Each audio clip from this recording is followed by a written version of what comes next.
Now at 6, the city of Neosho is suing Newton County over unpaid TIF funds.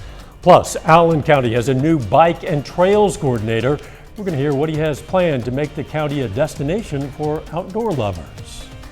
The 4 states' most watched news starts now.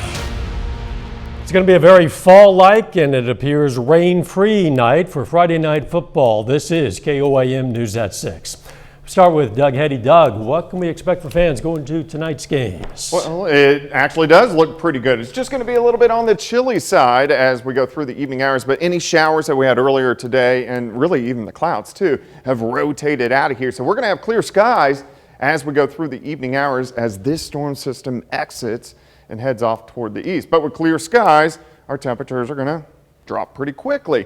So if we stop here at about 9 p.m., so about toward the end of the games, most of us are going to be upper 40s to lower 50s, so you need to make sure you take a nice thick jacket if you're heading out to any of the games. But the evening hours look pretty good, clear skies, but look at this, we're going to drop upper 30s to near 40 degrees by the time we head into the overnight hours tonight into tomorrow morning. So a very chilly night. The weekend in general looks pretty good. We're going to look at that coming up here in just a bit. We'll catch you then. City of Neosho, Missouri is sending a message to Newton County officials. The city wants its TIF payments. The city filed a suit alleging the county withheld TIF monies owed to Neosho. The city says these payments were agreed on years ago and were paid until 2015. The city says it plans to use the funds for public improvement projects, including safety improvements near I-49. In a statement, Newton County commissioners say they're disappointed to receive this summons from the city. They say the city did not file required invoices to receive the payments. A separate lawsuit alleges Newton County first responders didn't do enough to save the life of a man who died in police custody in 2018. The lawsuit filed in federal court names a number of Newton County personnel, including paramedics, police officers, and corrections officers. It was filed by Christina Stockton. She's the mother of Forrester Stockton. He died in 2018 at the Newton County Jail with what an autopsy showed was acute methamphetamine intoxication. You can read more about this lawsuit and the lawsuit the city of Neosho filed against the county on our website. That's KOAMnewsnow.com.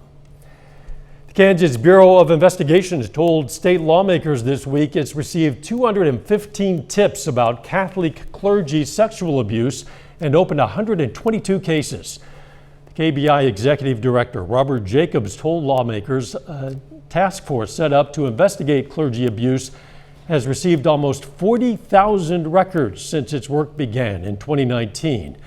He says Catholic church leaders have cooperated with the effort. The KBI's Catholic Clergy Task Force was established at the request of Attorney General Derek Schmidt's office. Jacobs says investigators are not only interested in looking at the allegations themselves, they're also investigating what follow-through occurred after claims were reported. Thrive Allen County's new bike and trails coordinator has some big plans for the county and beyond. KOAM's Mike Mahoney spoke with John Leahy about his new job and vision for area bike trails. John Leahy has been on the job for Thrive Allen County for about 2 months now and has really hit the ground running for the Rural Health Advocacy Organization as their new bike and trails coordinator. John is really taking all of our bike and trails programming to the next level. We're really excited for all of the things that he's going to be able to implement in Allen County and across the region. The Bike and Trails coordinator wears a lot of hats as he organizes volunteers for trail maintenance projects, develops new community trails, and works with Thrive Allen County's Bike Share program and Earn a Bike program. But John's most ambitious project is one that reaches beyond Allen County, Kansas. We have been traveling to Bourbon County recently to promote the Prairie Pathways bike routes, which is formerly the ABC Trails Plan. You can look that up. It is just an effort to create some of these smaller rural communities together through the bike routes and already existing bike routes through Allen County, Bourbon County, and Crawford County. John is especially excited about the Prairie Pathways plan because it will benefit the economies of multiple Kansas communities while promoting a healthy hobby to four-staters and tourists. It's going to be a 43-mile route from Fort Scott to Iola, running along Old Highway 54.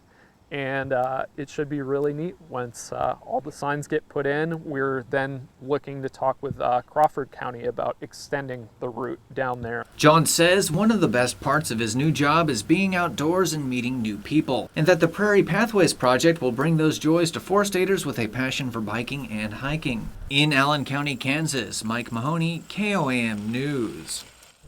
Thrive Allen County is always looking for volunteers to help maintain their trails. If you'd like to get involved, you can find a link to their webpage on this story on KOAMnewsnow.com. Still ahead, KOAM's general manager is moving on, and tonight we're going to look back at his 30-plus years of leadership here at the station and throughout our community.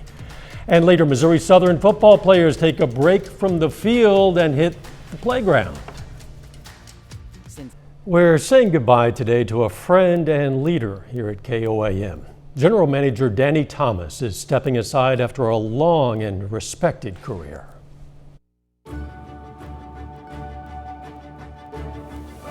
We almost don't remember what a general manager did around here before because he changed the job so much. The parameters are entirely different now. Danny Thomas helped shape the TV station and the community it serves for more than a generation. He spent more than 33 years at KOAM and led the staff as general manager for 27 years. People wanted to work hard for Danny. You wanted to do good for him and for the station. He had a way to solve problems effectively. He was a leader who made us leaders. It's very sad to see him go, but he's leaving quite a legacy. Danny pioneered many special projects at KOAM, including the KOAM Toy Box and Four-State Hero program. He also created the blueprint for the area's fourth television station, Fox 14, that launched in 2003. His service to the community extended beyond broadcasting. Danny served as board chair for Mercy Hospital of Joplin for 5 years and currently serves on the Central Region Board of Directors for Sisters of Mercy. One of his proudest accomplishments came after the Joplin tornado, when he led the gifting of 66 acres of land to the city of Joplin, creating a new city park.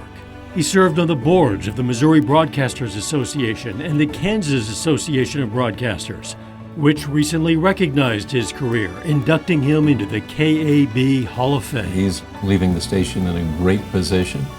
We're happy for him, and we're proud of what he's done for KOAM. He was a good friend.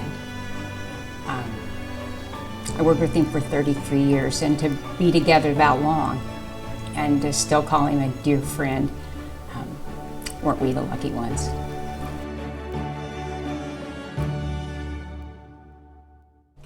Yes, indeed. Danny will have more time now with his wife Jana and their son Gabe, and of course, we wish them all well. Later, we're going to head out to Nevada, Missouri, where the Griffins are getting set to take on McDonald County. Plus, what is the weather going to be like for high school football and heading into the weekend? We're going to check that out coming up next. Well, a pretty gloomy day actually for us, with showers, thunderstorms last night into the morning hours, and then the clouds sticking around most of the day, and we had some on and off light little showers and sprinkles, and then the sun came out, and it's turned out to be a really nice evening, just a little cooler than what we've been accustomed to over the past couple weeks. Look at our temps: 59 Nevada, 61 in Anderson, we have 61 in Miami, Parsons at 65, 64 in Yates Center, so a little bit warmer once you get into our western counties, but overall, it's a very nice, comfortable evening on tap for us. And we aren't alone. Look at the entire Central Plains. Everybody has dropped back into the 50s or 60s, and it looks like we're gonna stay kind of cool, at least for about the next day or so before 70s will return. Also a little breezy. We've had these northerly winds kicking in at about 10 to 20 throughout the daytime hours, and these will diminish a little bit as we go through the evening hours, but winds gusting 20 to 30 at times for us today. At least it's not going to be as windy as we go through the overnight hours and then into tomorrow. Looks great. 7th and range line Evening daylight hours starting to shrink up on us as we get closer to winter. 59, north winds at about 10 to 15. Relative humidity is sitting at about 55%. Through the evening hours, we slide back through the 50s, 40s, all the way down into the upper 30s to near 40 degrees later on tonight. So it's going to be our chilliest night that we have seen so far in the fall of 2021. All right, this system heading away from us. You can see those light showers, clouds working out of here over the past couple hours. So all the rain is heading off toward the east. And if we look out to the west, there is nothing going on. This is our weather Saturday, Sunday, Monday, Tuesday, and then we'll see a few changes by the middle of next week. So let's go through time for us tonight. High school football, of course, looks great. Just a little bit on the chilly side. About 38 to 40 by morning.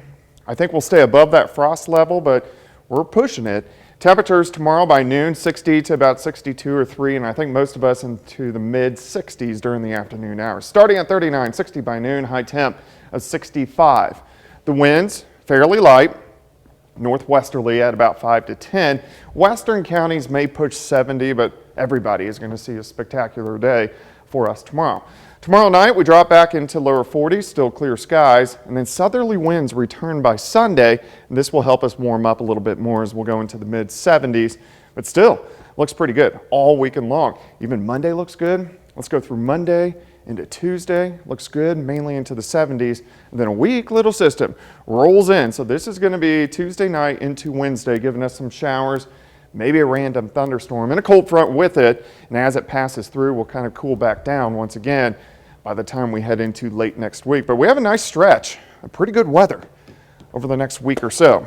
65 tomorrow, 43 tomorrow night, 73 on Sunday. So the weekend just about perfect. 76 Monday, 78 on Tuesday. Those showers on Wednesday, and then back into the 60s by Thursday and Friday. And tonight is going to be chilly, but for a lot of us, that is ideal football watching weather. It's football weather. You bet. Yeah. Thanks, Doug. Hey, the Missouri Southern football team today met up with some old, young friends, students from some Joplin area elementary schools. Last month, the team visited some schools as lunch and recess buddies for the students, and they did that again today. The team also gave the students pink tickets, which will give them free admission to tomorrow's game against Central Missouri and raise awareness of breast cancer. Like I said, create these emotional moments for the kids to just realize that, hey, there's something greater to be achieved if you take the right steps, eat well, get outside and play. We're coming at recess and lunch, and just tell them that, you know, living a healthy lifestyle and going to school, getting your education are all important things. Tomorrow's game against Central Missouri kicks off at 4 p.m. Coming up in sports, the Girard Trojans aim to stay unbeaten against Iola. Plus a big matchup tonight in Nevada between the Tigers and the McDonald County Mustangs. Jacob Leonard joins us live from Nevada to preview that game next.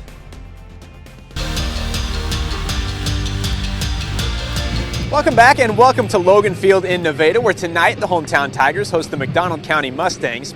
Now this one is a big one for both teams with just 2 weeks left in the regular season. Both teams enter the night with matching 6-1 records. Nevada is on a 3-game winning streak. McDonald County has won 4 in a row coming into the night. And neither team has any problems scoring. The Tigers are posting 46 points per week, scoring 54 times this year.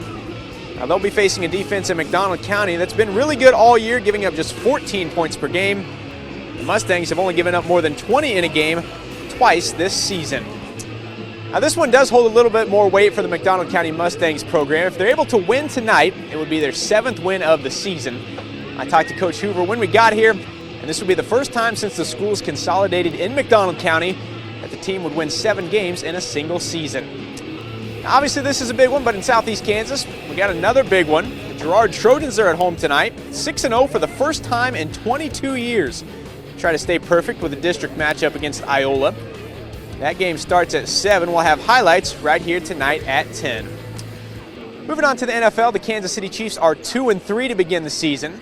Last week, it was a tough one for Kansas City, falling at home 38-20 to the Buffalo Bills. This week, the Chiefs are back on the road facing the Washington football team. Like we do every Friday night, right now it's time to hear from the voice of the Chiefs, Mitch Holthus, in this week's Minute with Mitch. Touchdown!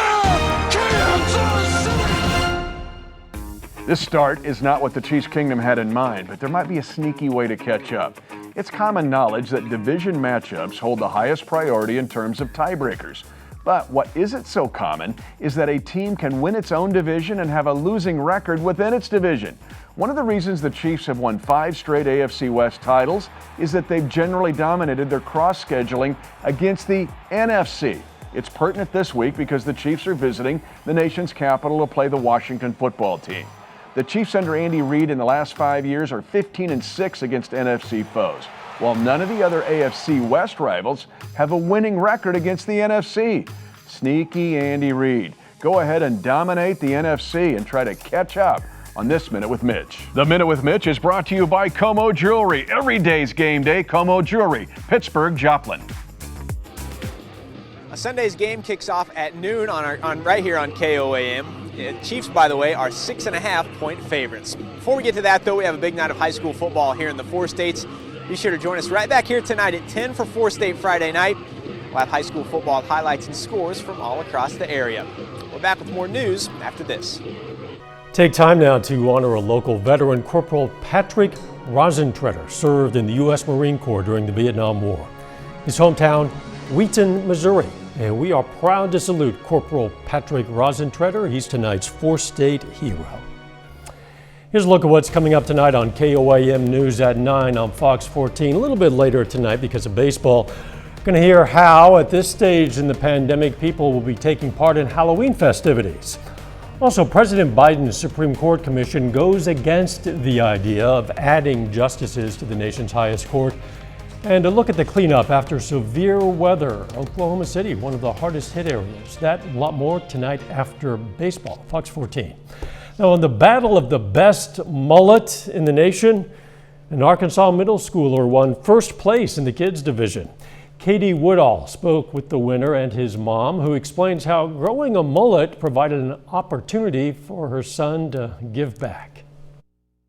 Brooklyn middle schooler Alan Baltz has just won a national competition for the best mullet.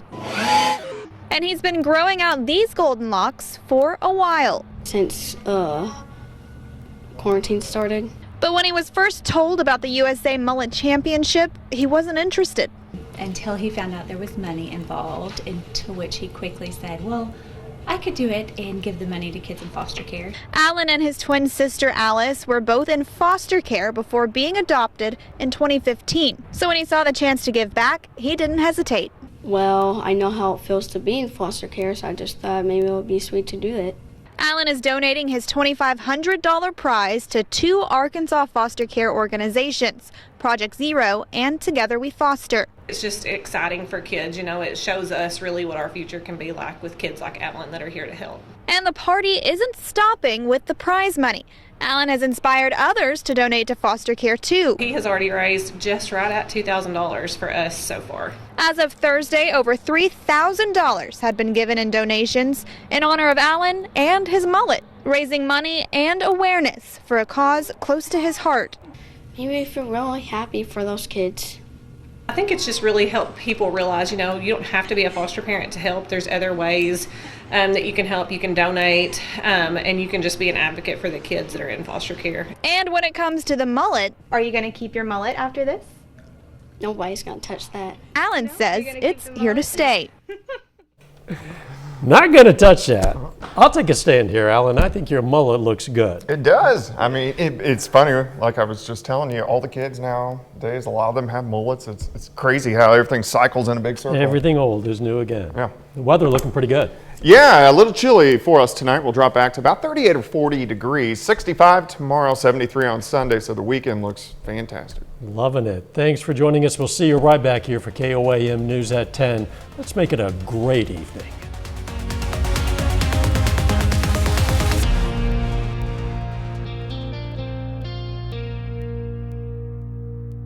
Salon services